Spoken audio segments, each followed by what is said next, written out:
Hi, everyone. Today we are going to talk about the conclusion for the TDA, and I'm hoping to break it down into some really easy steps in order for you to write the most perfect conclusion. Much like the introduction, if you follow the right steps, you're able to write a conclusion in a very thorough way as well. So let's go over the steps for the conclusion. Step one, the very first thing you're going to want to do is you're going to want to restate your answer to the prompt. So you restate your answer to the prompt. I know that this sounds like it's redundant, like you've already said it. Why do you need to say it again? But it's proper organizational structure for you to do that. In every college paper, it'll be the same way. You want to make sure your reader is left with the most important ideas that you have. And so what I want to do is let's take a look with one of our, and of course it's not coming up right now. Let's see. There we go. Okay, so let's start with one of our prompts that we've already done. We've already worked on a package for Mrs. Jules. So in a package for Mrs. Jules, the author uses many elements of humor to write an entertaining story for students. Review the elements of humor below.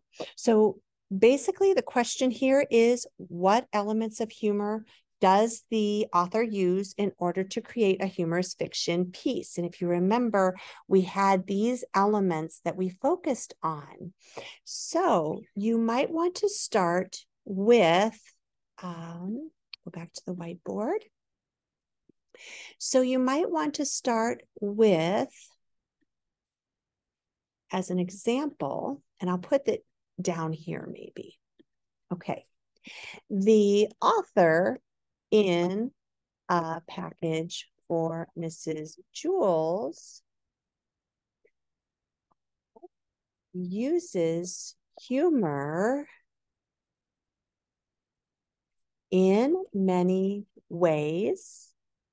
And then you actually want to state the ways. Now, I think I used unusual events, unusual characters, and an unusual ending. So, unusual events, unusual characters, and an unexpected ending all contribute to the humorous tone of the passage or of the story. So you're actually listing everything that's in there. So step one is to restate your prompt. And so the prompt was, what are the elements of humor, or how is humor used in package for Mrs. Jules? That's step one, to restate it. The author in a package for Mrs. Jules uses humor in many ways. And we actually went ahead and did step two. Connect your main ideas. Connect your three main ideas back to the answer and the prompt. So if the answer was that the author used humor in many ways, then the step two is to list the three main ideas: unusual events, unusual characters, and an unexpected ending all contribute to the humorous tone of the story. So then we need a step three. Step three. Step three is your closing. Basically, what we want is we want you to tell us, why does this topic matter? Why did you even write this piece? Why does it even matter to anything that we have learned? And also make a generalization about it. A generalization is a true statement that can apply in most situations. And so you're going to try to end with a factual a piece of information. So as we sit here and we think about it, why is it important that this was a humorous fiction story? Why is it important that the author used the unusual events, the unusual characters, an unexpected ending? Can we make a generalization about humorous fiction pieces in general? Okay. Readers. We can maybe start about like, what do readers think? Readers appreciate humorous fiction stories